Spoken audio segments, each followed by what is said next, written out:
M90 of 25, Sonwabile, Mngenela.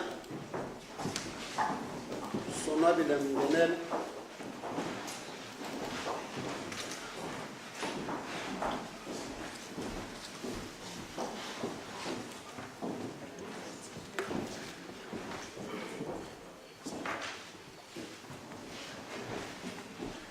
Mr. Mngenela has appeared before this court for the first time today.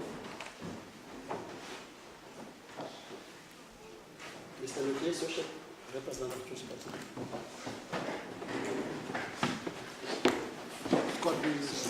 You're all right.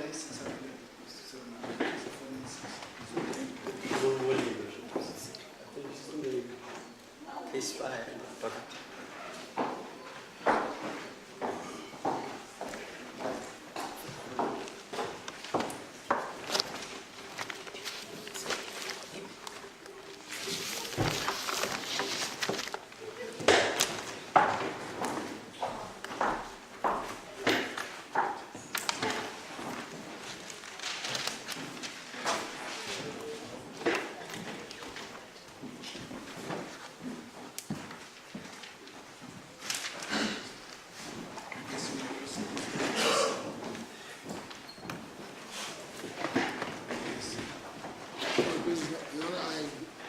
Confirm my appearance on behalf of Mr. Mngenela, the Mayor of Matatiele.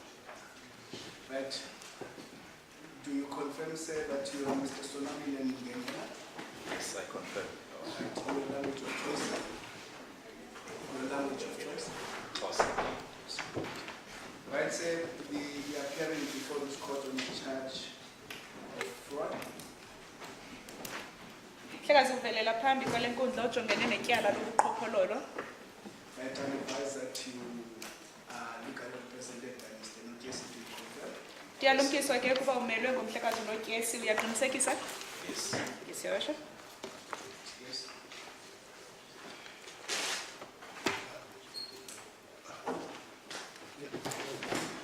I'm sure I would want to begin.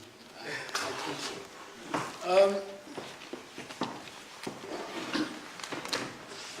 First, I ask you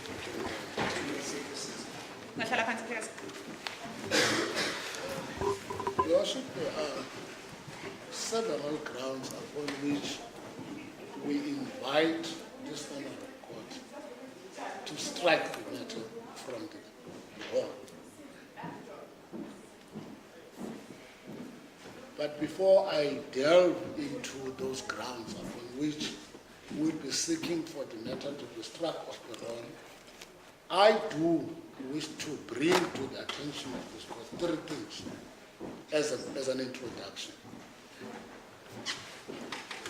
Mr. Mngenela is the mayor of Matatiele local municipality. He is deployed in that position by the African National Congress. The African National Congress had adopted a policy in terms of which if its member or deployee in government is charged with a criminal offense, such a member would be withdrawn or asked to step aside.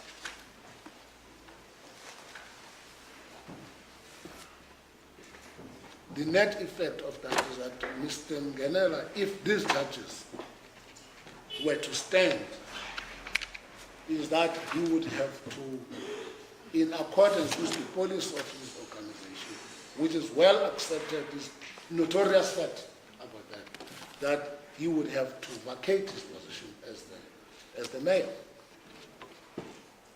with much prejudice, enormous prejudice to himself as a person, to his party that he represents, to his constituent that he serves, and the community that he is the mayor of.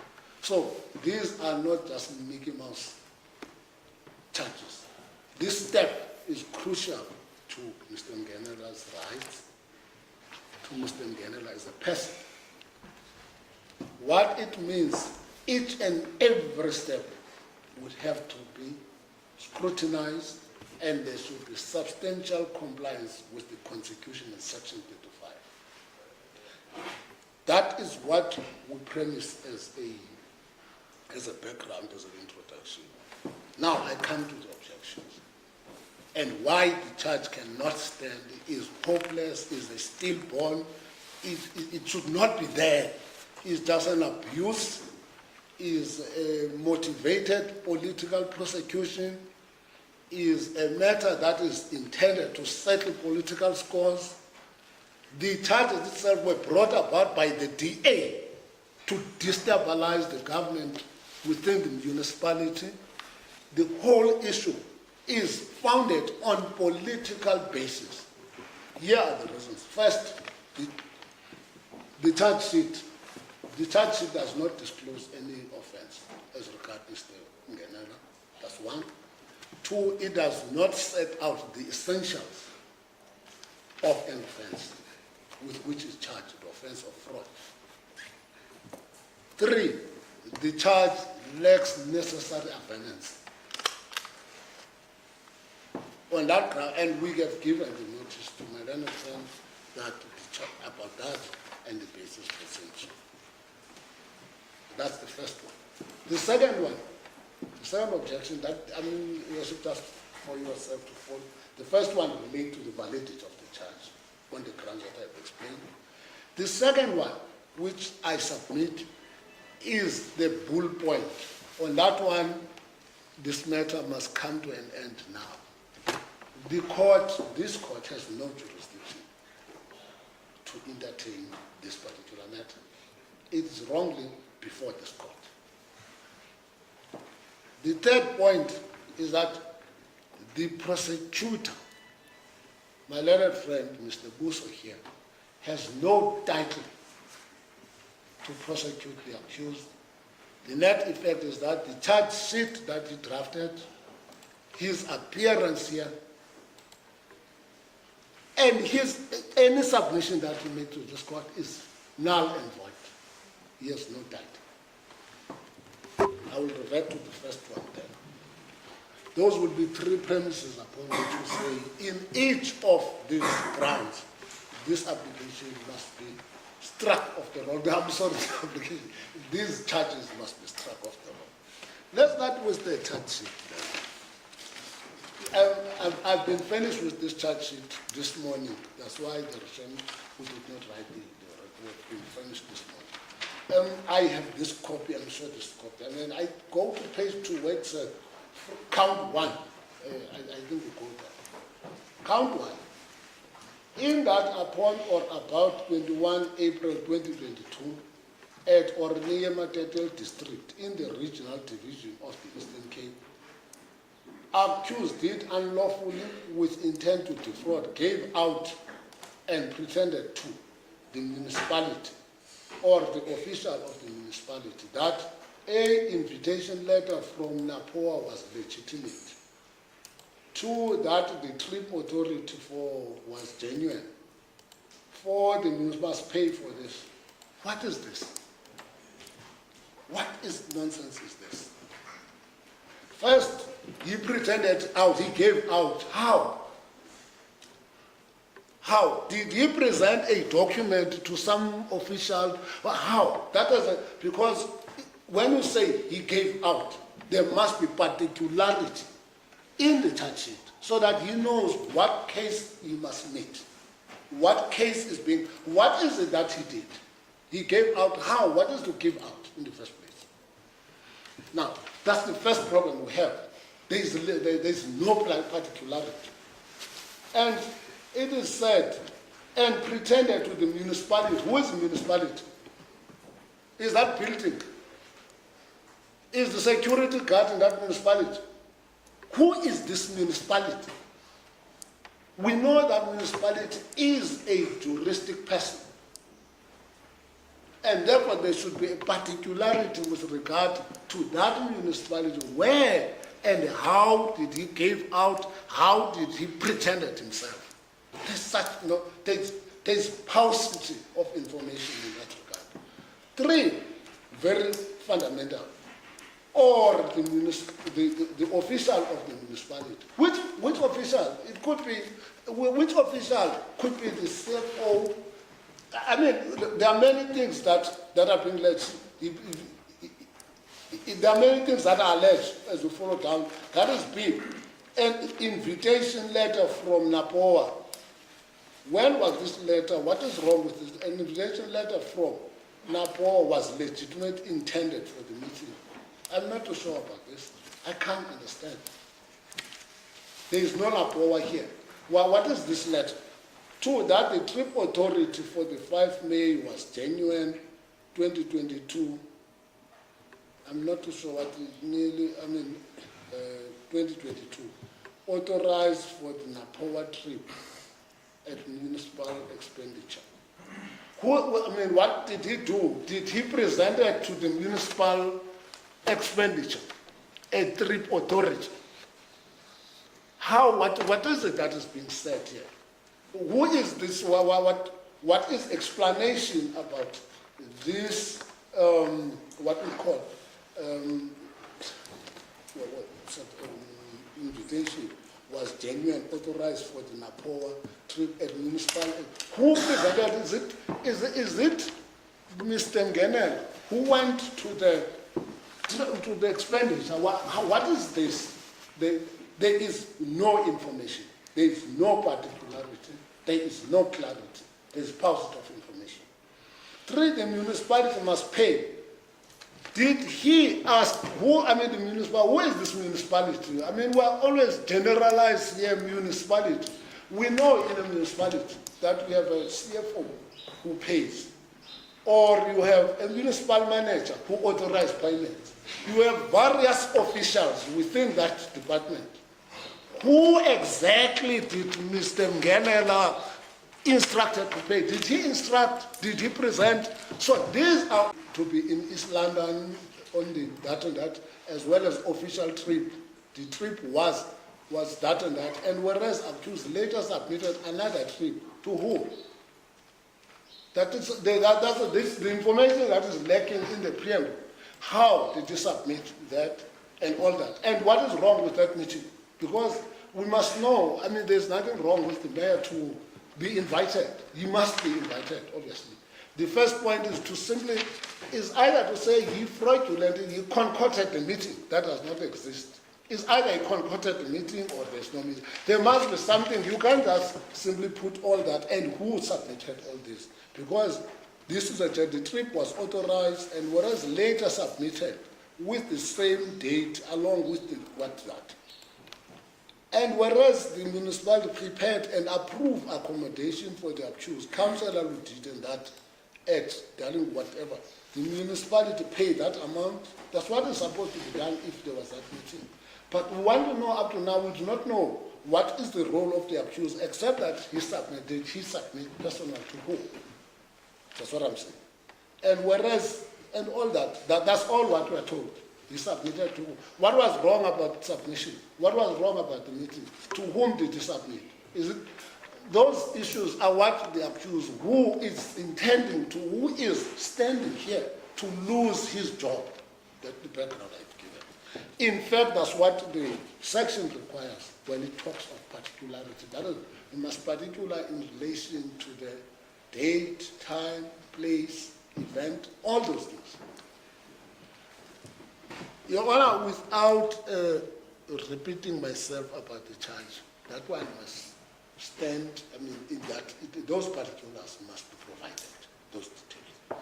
Because the court at this stage the court retain the power at this stage to simply order the state to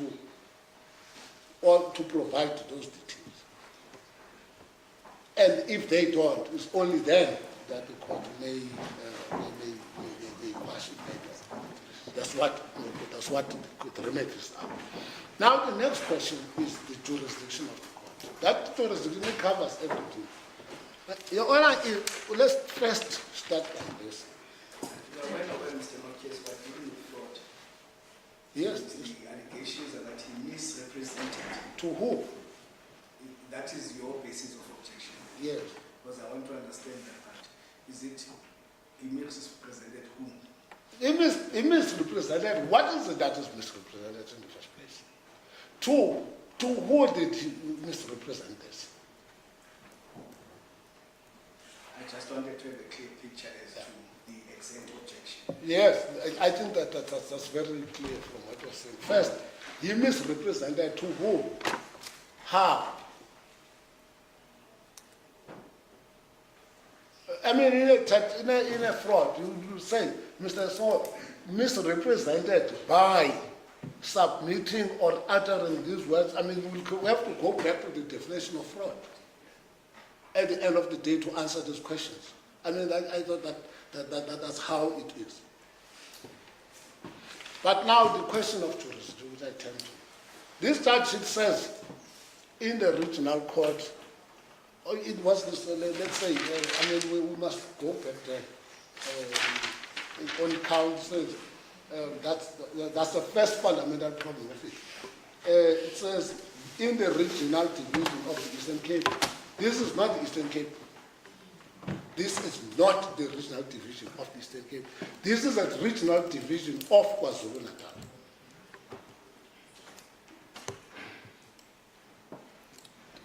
That is the starting point.